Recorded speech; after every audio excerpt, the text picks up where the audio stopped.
Coming off another winning day, and we got a 5-game slate. Let's talk some basketball.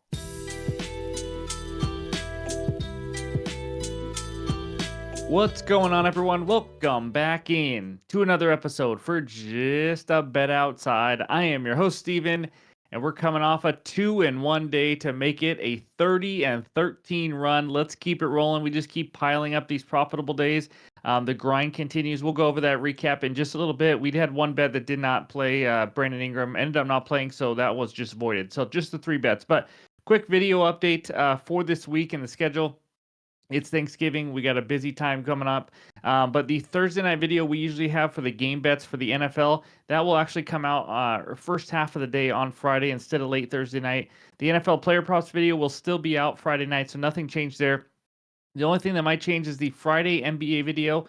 It's up in the air right now. No promises. We're going to try to get it out. More than likely won't be Thursday night. If we can get it out, we'll try Friday. But again, we have 2 football videos as well. So just want to let you know, obviously, I'll still put out bets on the Friday NBA slate if I don't get a video out in the usual spots. But just kind of wanted to update you, and we'll update you again as we get closer. But I'm ready to get right into it. This slate, it's a short slate. It's NBA Cup games, but there's some value out there. So let's start it out with a dad joke. Here we go. I picked up a hitchhiker yesterday. He said, "How do you know I'm not a serial killer?" I said, "The chances of 2 serial killers in one car is astronomical." Not bad. Anyways, in this video, we're going to recap yesterday, and then we're going to talk defenses versus shooting guard position, the good and the bad matchups, and then we'll go over our best bets and finish it with the recap. So hit that like button if you haven't already. Leave a comment below to continue to help this channel to grow. Appreciate the support day in and day out, seeing the same people comment and then some new ones every once in a while. It's just been awesome. If you're new to the channel, hit that subscribe button, as we are oh so close now to 33,000 subscribers. And of course, Discord link is below, completely free. We talk sports every single day. Like I always say, there's a ton of smart people in there giving out a lot of winning slips, and it's just fun to kind of go back and forth as the games are going on as well. So let's get it rolling, and that means it's recap time. All right, there it is. Another profitable day. The Thunder -4. It was a close game for a while, but it looked like the Kings wore down after this, being on the second night of a back-to-back. Thunder much more rested, and they locked down De'Aaron Fox in the torture chamber. That's right. That was unbelievable. Thunder -4 pulled away easy. Franz Wagner over 27.5 points, never had a chance. He was off to a slow start. It was a low-scoring game. The Magic offense in general couldn't get going, but just a loss there. Bad day for Franz. And then Daniel Gafford over 9.5 points. He ends with 10. He got it pretty early and decently early in the second half. He just never scored a point again. So I don't know if you call that easy or stressful or whatever it was, but we cashed it over 9.5. So 30-13 run again. 21-10 to the under. Still for player props, we didn't have an under yesterday. There's all the breakdown of the side total bets, player props, overall record. We are now up 13.68 units on the season, and we got a long ways to go. So that's the recap. Now let's talk some shooting guards. All right, these are the defenses giving up the most points to the shooting guard position. Now, just to remind you, the highlighted teams in green are the teams or players, I guess, that are playing today but don't necessarily have a matchup on this page. So you'll see the Jazz on the left, and the Anthony Edwards does play but doesn't have a matchup here. This is over the course of the season. Bucks playing Tyler Hero, 23.8 points per game. Bucks giving up 27.5. Bulls 26.2, Jordan Poole 21.2, and then we got the Lakers facing Devin Booker with all the boys back. We'll talk about that in a little bit. And then the Wizards facing Kobe White, last year's Jabbo Hall of Famer. We have not made a bet on him yet this year, but averaging 19.1 points per game. Wizards giving up almost 25, and then as you can see, the Jazz just play today. So that's all the matchups for the most points given up. As you see, Cam Thomas, Donovan Mitchell, all the other guys as well that are averaging the most points per game as a shooting guard. Just a reminder, shooting guards, some of these players play some point guard during the game, some with injuries. Sometimes they take over point guard. Sometimes they're small forwards. I try my best here, but these are the small shooting guards that I see. So anyways, let's move over to the rebounds now. And we got 2 matchups. The Bucks facing Tyler Hero, is getting 5.3 rebounds per game, and Bucks again up there struggling, giving up 7.5 rebounds to the shooting guard position. And the Heat, 7.4 rebounds to Taurean Prince, 4.9 rebounds per game. I believe he plays shooting guard, but again, he could be a little bit off with the small forward playing point sometimes. I'm not exactly sure. But Jalen Green is there with Anthony Edwards. There's 2 guys that are playing as well. And the Bulls also give up 6.9. They are playing as well. So that's what we got for the shooting guards with rebounds. And now let's check out the assists. And we got the Suns again facing the Lakers. Austin Reeves 5.3 again. Sometimes Austin Reeves is the point guard on this team. So you guys can make your own judgment. I'm just here to give you as much info as I can. Lakers facing obviously Devin Booker the other way. 6.4 assists per game. Just a reminder on Devin Booker. Some of these games were without Bradley Beal, without Kevin Durant. Things do change a little bit. So just want to keep that in mind because those guys are back. So that's all the good matchups for the shooting guards. Now, let's go take a look at the tough shooting guard matchups. Any team highlighted in green is playing today just to help you out. But how about the Nets up there? The number one, fewest points per game given up to the shooting guard position, fewest rebounds per game given up to the shooting guard position. But the teams playing today, Rockets over there, Spurs top 10 in points per game given up to shooting guard, and then Jazz, Spurs, Lakers there for the rebounds. And then the fewest assists, Clippers, Heat. Clippers have been playing good defense. And then Heat, Magic, Spurs, Pistons, Rockets. This is, again, just to the shooting guard position. So hopefully that all helps you. Again, we do a different position every single day, Monday, Tuesday, Wednesday, Thursday, Friday. And hopefully you can take these throughout the week and weekend. And that's all I got for you. So that means it's time for the best bets. This first one takes us out to the desert where the Suns are hosting the Los Angeles Lakers. Suns -3 total in this game is 235.5. It was like 232.5 when I was looking at it, and it keeps rising. But my best bet in this game, give me the man, Kevin Durant, over 30.5 PRAs at -115 on BetMGM. This is a half unit play for me, and really it's only a half unit play because he's coming back for the first time after missing 7 games.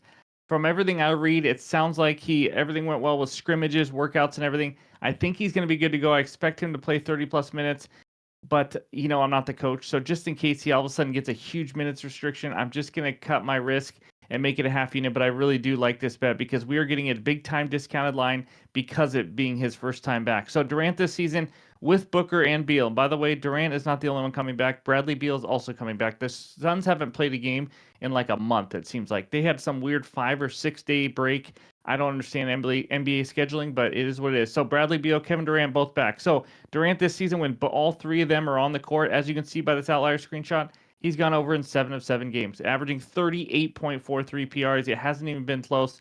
Honestly, obviously, the only thing keeping this down that I can think of is his return from injury. He's averaged 38.7 minutes per game. I'm just hoping to get 30 plus, and I think we should be okay here.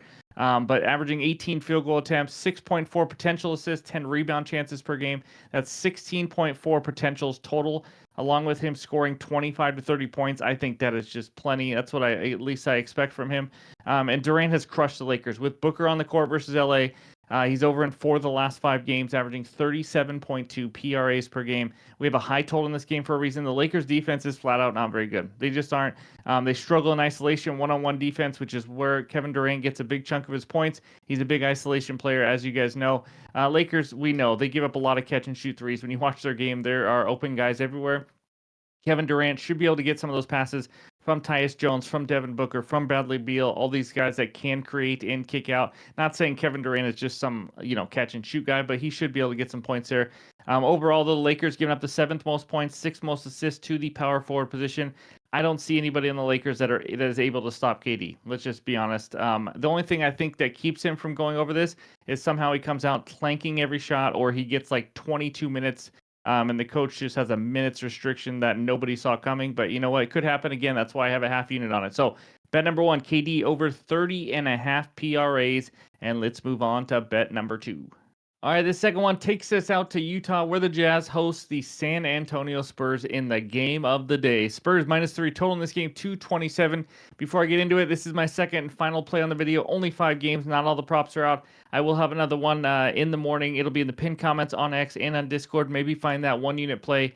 But for this one, it's a half unit play. Give me Keontae George under 6.5 assists at +120 on Bet365 for that half unit. Love the +120 value here. It was going to be a full unit if I was still able to get it at 7.5, but they just kept moving and moving. I know that nobody would have it, so I'm fine with the 6.5 under at +120. So let's hop right into Outlier and check out some stats on Mr. Keontae George. So he is under this, as you can see, in 2024 in 10 of 15 games already, averaging only 5.73 assists per game. So even if he just hits his average in the 5 to 6 range, he is going to be under this. But let's scroll down now and see what he's averaged potential assist-wise. As you can see, only averaging 9.4 potential assists per game. That is not a lot. If you need 7 to go over this, that would be a lucky game. But yes, almost called him Kelly Clarkson. Yes, Jordan Clarkson is out. But let's check out the numbers now with Jordan Clarkson out. You can go right up there. Games without player. Jordan Clarkson, hit apply. It's only been 3 games. But you will see, yes, he's only been under in one of the 3. But let's talk about that real quick. The 2 overs were the 2 of the easiest assist matchups in the league, especially the Chicago Bulls, the fastest pace. And we know we've targeted Trae Young over 1 million assists because they give up a lot. And the Denver Nuggets also give up a lot of assists. So the only under versus this exact same Spurs team in the exact same situation without Jordan Clarkson. So in that game when he had 5 dimes, let's scroll down and see how he did in that one. How about only 6 potential assists? I don't know math. Well, I do know math, but you cannot get 7 assists on 6 potential assists. That is very hard to do. I'll say that. But this is, like I said, the exact same matchup. And the Spurs in general, if you go over there versus point guards, they've given up the second fewest assists per game to the point guard position. They are dominant. Obviously with OUTLIER and other websites, sometimes you get a little differing. Either way, they are a top 5 team giving up assists to the point guard position. They just don't leave shooters open. What they do is they just D your point guard up one-on-one and they just live with it, but they don't overhelp, they don't leave and all that. But on top of that, the Spurs play at an extremely slow pace, so less possessions as well. Now, let's finish it by talking some point guards lately versus the Spurs. So, Steph Curry, 5 dimes. Keontae George, this man we're talking about right now, 5 dimes, obviously. SGA, 8 assists, only one to go over recently. Luca only 6 times. Austin Reeves, when he played point guard that game, 6 times. Carrington for the Wizards, 5 times. And De'Aaron Fox, 3 times. That's right. So, in my opinion, the potentials are not there. If he has an average game, he will go under. But he has to have an average game or above average game versus a team in the Spurs who just do not give up a lot of assists. Obviously, with assists, you could get lucky. He could get 8 potentials and just have guys shoot and knock them all down. But you got to take a chance here. The numbers say that this should not be plus 120. This is great value at under 6.5 assists. So give me KG under 6.5 times as my second and final best bet on the video. More plays coming in the morning in the pinned comments on X and on Discord. Before we get out of here, let's check out the recap. All right, there it is. 2 best bets. Kevin Durant over 30.5 PRAs for a half unit, and then Keontae George under 6.5 assists at plus 120 for a half unit. More plays coming. Thank you guys again for watching. Appreciate the support day in and day out. Hit that like button if you haven't already. Leave a comment. Let me know what your best bet is. I know a lot of people get some winners there in the comment section. So I appreciate it. Hope everyone has a great Tuesday, and we'll talk to you soon.